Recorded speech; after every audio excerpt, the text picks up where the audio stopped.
반갑습니다. 저희 폴리뉴스와 폴리피플은 새 특집으로 새로운 대한민국 어떻게 가야 하는가 그 시리즈의 첫 선수로서 박상인 교수님을 모셨습니다. 박상인 교수님은 그동안 한국 경제가 처한 위기의 실상과 원인을 진단하고 현재 헌재에 의해서 윤석열 대통령 탄핵이 인정될 경우를 대비하여 새로운 경제정책 방향을 모색하는 데 가장 책임자가 아닌가 저희들이 판단했습니다.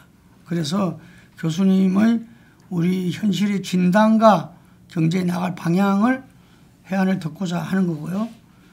교수님께서는 서울대에서 경제학 학사 석사, 미국 예일대에서 경제학 박사를 거치고 뉴욕 주립대 경제학과 조교수, 예일대 경제학과 초빙 교수를 거쳐 현재 서울대학교 행정대학원 교수로 재직하고 계시면서 언론과 유튜브 박상인의 경제 브릿지 그리고 시민단체 활동을 통해서 한국 경제에 대해서 통찰을 계속 제시해온 개혁적인 경제학자입니다. 다시 한번 반갑습니다. 네, 반갑습니다. 예. 자, 그래서 지금 잠깐 트럼프 이야기로 15분밖에 안 남았으니까 그 트럼프 재집권으로 보면은 지금 세계 경제가 전부 다 불안해하고 있습니다. 특히 유럽이 불안해하고 있고 이게 미국 우선주의와 보호무역주의가 우리나라에도 뭐 엄청난 영향을 미칠 거고 IMF 같은 경우도 지금 뭐 그것 때문에 투자 다 해놨다가 이거 어떡하나 이러고 있는데 이 트럼프 이기 경제정책 어떻게 보고 계십니까? 그러니까 트럼프는 1기 때나 2기 때나 기본적으로 개별 기업 국가들을 상대로 해서 1:1 협상을 하겠다는 전략을 갖고 있는 것 같습니다. 예. 그러니까 어떻게 보면 그 규칙에 기반한 일반적인 호혜적인 그런 규칙에 기반하는 정책이 아니고 개별 국가 상대로 1:1로 협상을 해서 자기들 이익을 극대화하는 정책들. 그걸 1기 때도 있고 2기 때는 더 하겠다라는 건데요. 1기 트럼프 행정부하고 2기 트럼프 행정부의 차이점은 1기 때는 트럼프가 처음에 정치 경험도 없고 있기 때문에 이른바 어덜트라고 흔히 불렀던 그런 사람들을 백악관 비서실장으로도 하고 그다음에 자기 캐비넷에도 멤버를 둬서 그분들이 사실 트럼프가 좀 이상한 일을 못하도록 많이 제어를 한 공화당의 기존의 주류들. 네네 그렇죠. 근데 지금은 이번에 이기는 들어오면서 충성파 중심으로 백악관이라든지 캐비넷은 충성파 중심으로 했기 때문에 그리고 또 1기 때 그런 자기 스태프들이나 그 캐비넷 멤버들 때문에 자기가 하고 싶은 걸 못했다는 생각을 하고 있는 것 같아요. 그래서 충성파 중심으로 자기가 하고 싶은 걸 하겠다는 지금 생각을 하고 있는 것 같습니다. 첫 번째 그게 1기와 2기의 제일 지금 차이점 같고 두 번째는 이제 역시 이제 그러면 미국 내치에 관한 문제는 이번에 예산안 때도 보면은 의회에서 미국 공화당 상원 하원 의원들이 트럼프가 하라는 대로 그대로 할 것 같지는 않다는 생각이 들어요. 그러니까 미국의 내치에 관해서는 미국의 의회 특히 공화당에서도 어느 정도 브레이크를 걸 것 같다는 생각이 드는데 외교적인 지금 교역 문제에서는 꼭 그렇지 않을 수 있다는 거고요. 그럼 지금 생각해 볼 수 있는 최악의 시나리오는 보편관세 10%를 때리겠다고 지금 말을 했지 않습니까? 그러면 일단은 보편관세 10% 때려놓고 협상을 해서 뭘 받아내서는 풀어줄게라는 식으로 접근을 할 수도 있다. 그래서 우리도 만약에 그런 식으로 접근을 한다면은 지금 과도기적인 행정부에서 대응을 어떻게 잘할 수 있을까? 그게 이제 사실 굉장히 큰 걱정거리고요. 두 번째는 저희들이 이제 말씀드린 것처럼 모두에 말씀드린 것처럼 협상할 때 원칙을 뭘 지켜야 되느냐라는 건데요. 국내 일자리가 저는 제일 중요한 원칙이어야 된다 생각을 하는데 여러 가지 디테일을 보면은 우리도 할 수 있는 것들이 있어요. 카드가 예를 들어서 이 반도체는 굉장히 지금 상황은 안 좋습니다. 여러 가지 면에서 산업 자체에서 삼성전자가 메모리 반도체 부분에서 중국한테 이제 쫓기는 부분들이 있고 HBM 같은 경우에는 하이닉스나 마이크론한테도 뒤지고 있고, 그다음에 HBM도 하이닉스가 지금 잘 나가고 있지만은 과거 삼성전자가 메모리처럼 다미넌스를 가질 거라고 생각을 안 하고 있어요. 그러니까 다들 완오우댐 같이 될 거라고 생각을 하고 있기 때문에 레드오션이 되는 거죠. 그런데 그리고 이제 파운드리 부분은 TSMC하고 격차가 점점 커지면서 이 부분 접는 거 아니냐는 우려까지 나올 정도로 지금 안 좋은 상황인데, 그런 상황에서 지금 반도체 지금 보면 삼성전자가 중국에 팔던 것들을, 특히 HBM이라든가 이런 다른 것들을 트럼프가 들어오면서 점점 못 팔 가능성이 커지게 되는 거죠. 그러면은 반도체 같은 경우는 상당히 어렵는 거죠. 중국이 레거시 반도체 부분에서는 삼성전자를 이제 대체하기 시작을 했고, 그리고 HBM 중에서도 하이엔드 쪽에서는 경쟁이 굉장히 치열하고, 그다음에 TSMC하고 경쟁에서 계속 밀리는 그런 이제 국면이고, 그리고 트럼프가 중국에 대한 견제나 이렇게 통제를 더 강화하면은 지금 삼성전자가 중국에 꽤 팔고 있는 파운드리 같은 경우에 사실 중국에 더 많이 팔고 있거든요. 그런데 그런 부분들이 막히면은 삼성전자 같은 경우에도 훨씬 더 어려워질 수 있다. 그런 이제 부정적인 측면들이 강하고요. 근데 배터리 산업 같은 경우에 배터리 산업 같은 경우에는 이 중국에 대한 통제를 강화하면은 배터리 부품 소재에 해당하는 부분들, 그런 것들을 한국이 중국을 대신해서 미국에 들어갈 수 있는 길이 좀 열릴 수가 있어요. 그런 부분에서는 득이 될 수 있고, IRA법을 폐지는 못할 거라고 지금들 예상을 하고 있습니다. 원래 공약했던 것 같이 축소는 하는데 폐지는 안 할 것 같다라는 생각이 들고요. 그러면 여전히 이제 배터리 부분에서는 오히려 중국을 미국이 견제함으로 인해서 우리 기업들이 좀 기회가 열릴 수도 있을 것 같다. 그런 산업마다 조금씩 다를 수 있죠. 그리고 조선 같은 경우도 미국에서 한국하고 협력을 하고 싶다고 하기 때문에 조선 산업 같은 경우도 좀 기회가 있을 수 있고요.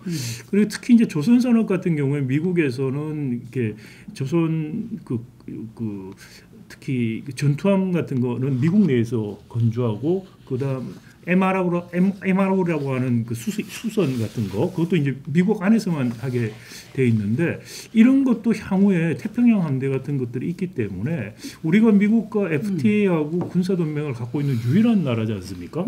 이제 미국에 가서만 할 게 아니고 태평양 함대 같은 것들, 특히 국내에 정박해서도 할 수 있고 하는 그런 식의 협상 같은 것들을 좀 하면은, 그러니까 국내 일자리가 생기는 부분들이죠.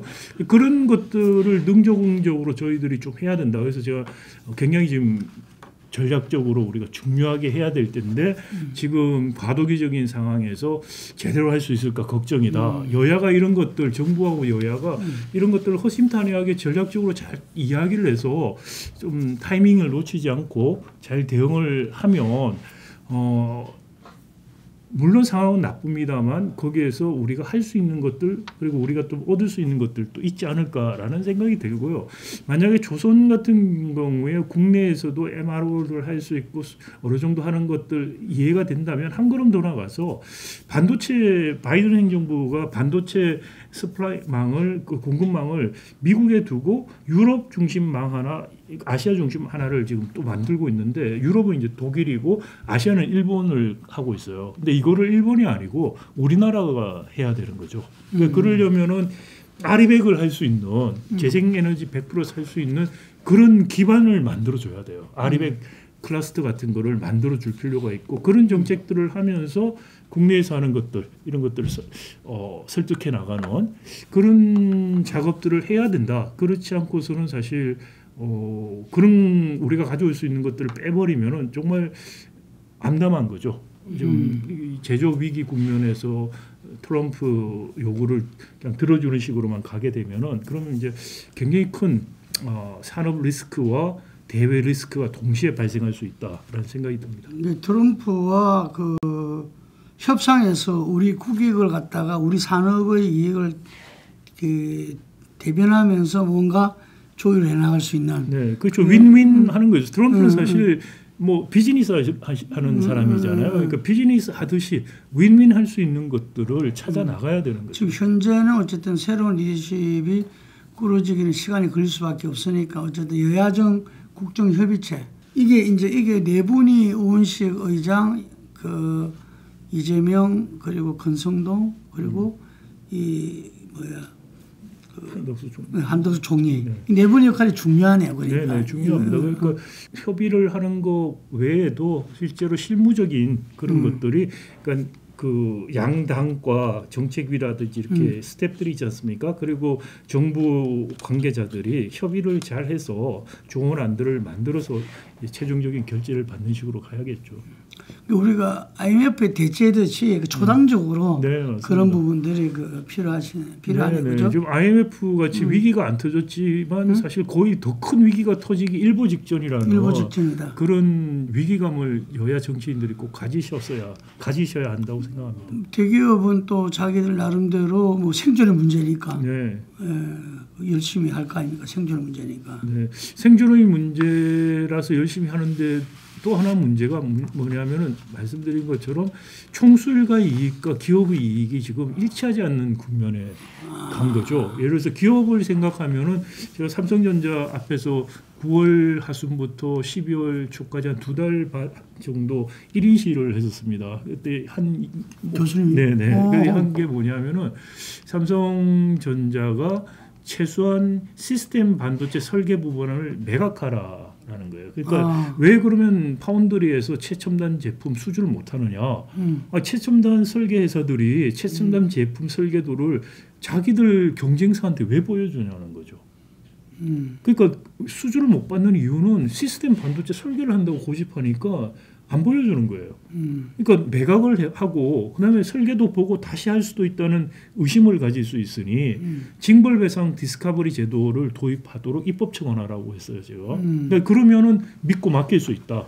그래야지 TSMC 따라갈 수 있다는 겁니다. 삼성의 살기를 제시하셨네. 네, 그리고 또 하나는 지금 HBM이 그러면은 왜 삼성이 뒤졌느냐? 2017년 정도쯤에 삼성전자 내부에서 HBM파하고 그다음 메모리 반도체에 직접 하는 파가 일종의 싸움이 붙었어요. 권력 투쟁이 있었어요. 그래서 그 어떻게 되냐면 결국은 HBM을 하자는 사람들이 쫓겨납니다. 그래서 반도체는 삼성전자는 그 전까지 했던 게 칩 하나를 직접 해서 커패서티를 늘리는 식으로 혁신을 했고요. 그다음에 HBM을 하자는 거는 칩은 두고 칩들을 더 쌓아서 칩들끼리 쌓는 그런 걸 하는 겁니다. 그래서 이게 아주 다른 방향으로 이제 가자는 건데 그 전에 쭉 삼성에서 혁신을 했던 칩을 직접 하는 이런 쪽 아이디어가 승리를 해요. 거기 싸움에서. 그래서 HBM을 하자는 사람들이 하이닉스나 마이크론으로 쫓겨났고요. 그다음에 지금 삼성전자 반도체 부분 부회장으로 다시 오신 분이 그때 HBM 하자고 했던 분인데 쫓겨나서 SDI로 쫓겨난 거예요. 그러다가 지금 문제가 되니까 다시 데리고 온 거거든요. 그러니까 그때 왜 그러면은 그런 일이 벌어졌느냐? 이거는 슈페트의 창조적 파괴에서 말하는 것처럼 항상 기득권을 가지고 있는 사람들이 그런 회사 내에서 경쟁을 하면 이겨요. 무슨 이유가 되든지 간에. 그래서 새로운 아이디어는 기존 기업 내부가 아닌 외부의 도전 기업들에서 일어난다. 이번에 HBM, 하이닉스, 마이크론이 더 빨리 한 게 전형적인 거예요. 지금 그래서 이제 뒤졌기 때문에 삼성이 HBM을 이제 하려고 지금 계속하다가 콜 테스트 계속 통과를 못했죠. 그 이유가 뭐냐면은 삼성 반도체 칩 자체가 이렇게 쌓기에는 안 좋아요. 그러니까 지금 한 달 전에 이제 삼성에서 드디어 이야기한 게 뭐냐면 HBM 전용 라인을 깔겠다라는 말을 했거든요. 그건 무슨 말이냐면 반도체 설계부터 다시 하는 거예요. HBM에 들어갈 반도체 설계를 다시 해서 그것들을 쌓아서 만들겠다는 거거든요. 그리고 TSMC한테 자기들이 납품하게 해달라고 이야기를 했어요. 그러니까 이게 지금 TSMC 같은 경우에 엔비디아한테 설계도를 받아서 자기들이 파운드리로 만듭니다. 그러면 하이닉스 이런 데서 HBM 거를 가져와서 마지막에 패키징 한다고 해요. 붙이는 패키징하는 거를 TSMC가 해요. 근데 패키징을 하려면은 자기들이 만든 이 그래픽에다가 이걸 붙이는 서로 인터오퍼러터블하는 상호 작용할 수 있는 이런 정보 교환을 해줘야 돼요. 이 정보가 서로 오픈돼야 되거든요. 그러니까 삼성이 뭐냐 그러면 이 정보 우리 걸 오픈해야겠다. 너희들한테 받아달라고. TSMC 모리스 창업자가 얼마 전에 삼성하고 기술 협력 안 할 거라고 그렇게 말을 해요. TSMC 입장에서 파운드리 경쟁 사업자한테 왜 자기들 HBM을 받아요? 그러니까 과거에는 이렇게 이런저런 사업 부분이 있어서 하나 회사에 있어서 시너지가 있고 이런 이야기를 했었어요. 80년대까지. 그런데 지금은 그게 하고 오픈 이노베이션 시대거든요. 그러니까 자기가 잘하는 걸 하고 협력업체는 계열사가 아니고 누가 되더라도 잘하는 협력체하고 하는 거예요. 그래서 삼성전자 제가 분산을 하라고 이야기를 하고 있습니다. 그러니까 반도체, 메모리 반도체하고 시스템 반도체 분산을 하라. 그게 삼성전자가 살 길이다. 그게 창조적 파괴의 희생양이 아닌 새로운 보존기업처럼 삼성전자가 살아갈 수 있는 길이다. 그 이야기를 제가 2달 반 동안에 1인실을 통해서 했었습니다. 근데 삼성전자 그 끝나고 마지막 날에 거기 어떤 사장 한 분이 오셔가지고 저한테 다 동의한대요, 자기도. 그래서 그리고 사실 제가 이 이야기를 아리백 문제하고 이 이야기를 3년 전쯤에 삼성전자 사장단한테 했어요. 그래서 그분이 하시는 말이 교수님 말씀을 저희가 3년 전에 들었으면 저희가 참 많이 달라졌을 건데요. 그래서 아니 지금이라도 들으시라고 3년 전에 안 들은 게 아니고 지금 마지막 기회가 있다고. 만약에 인텔이나 이런 데서 TSMC 세컨 소싱을 하면 삼성전자는 영원히 이제 끝났다고. 그 아주 작은 윈도가 남아 있으니까 지금이라도 하라고 했더니 지금 인산이 이렇게 나온 건 뭐냐면 옛날식으로 하겠다는 거예요. 그러니까 제가 하지 말라는 걸 그대로 하겠다고 지금 인사가 나와서 그래서 1인 시위를 간뒀어요. 그러니까 이게 무슨 말이냐 말씀드린 것처럼 총수의 이해하고 회사의 이익이 상충이 되는 거예요. 삼성전자가 살려면 분사하고 독립 경영을 해야 돼요. 그러려면은 컨트롤 타워라는 게 있어서 안 돼요.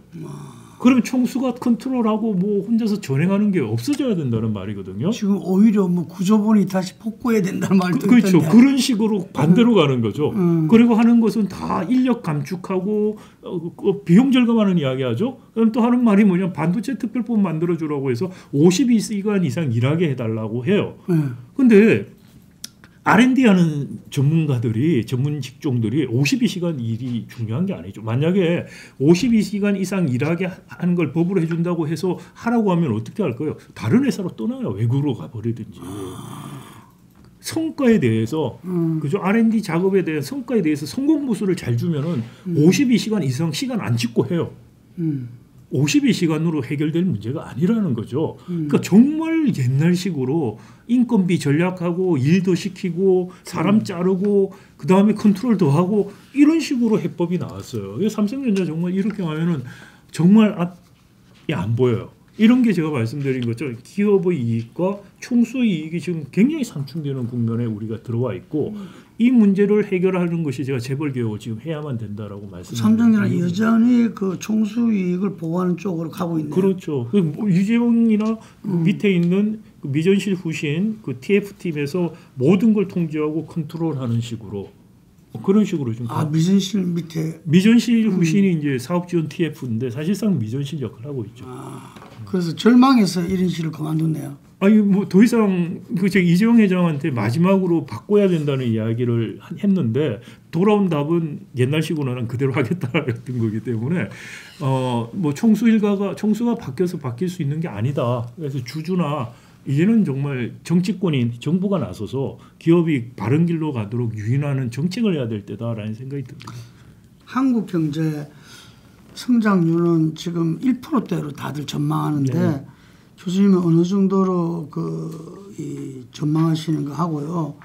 자, 아까 우리가 이제 첫 질문인데 그 한국 경제 앞으로 제대로 나아가려면은 가장 큰 리스크가 뭔데 이렇게 해결해 나가야 된다.